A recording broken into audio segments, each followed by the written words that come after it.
Why It Matters segment tonight is what we begin with. The new Cold War is here, and it is about to change the way we think about life.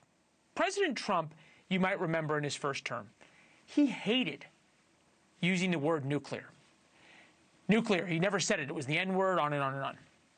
Now, he's ordering the military to start testing the world's most powerful weapons.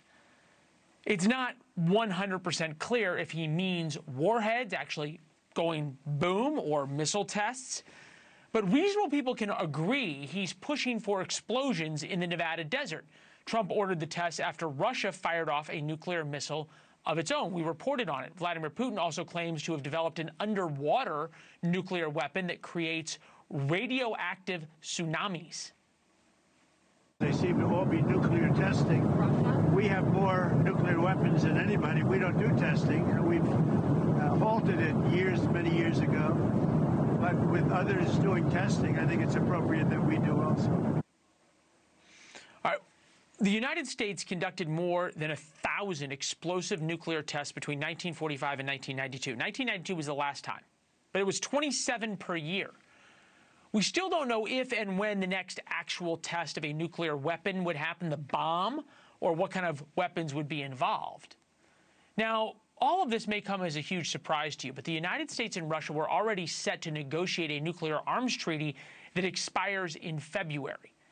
The new negotiations we call something called New START. National defense expert Rebecca Heinrichs writes in the Wall Street Journal that Trump should negotiate a new treaty.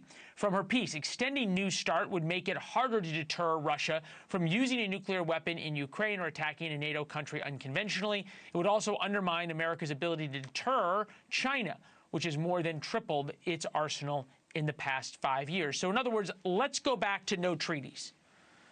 And we should point out that Russia already withdrew from that treaty.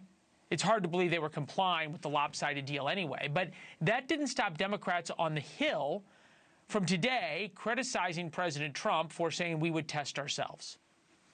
Yeah, it appears that the resumption of nuclear testing would be a massive breach of international treaties that have been in place for decades.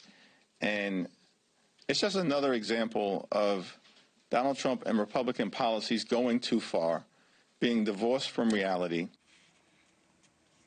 Interesting. We had a Democrat member of Congress on the show last night who seemed to think it was a pretty good idea. And that kind of proves the point, right? To some on the left, it is more important to criticize Trump than, in this case, for America to be able to defend itself. In no way would anybody cheer the return of a nuclear arms race, but you don't want to be the second one in a nuclear arms race. You want to be the first one if it's going to start.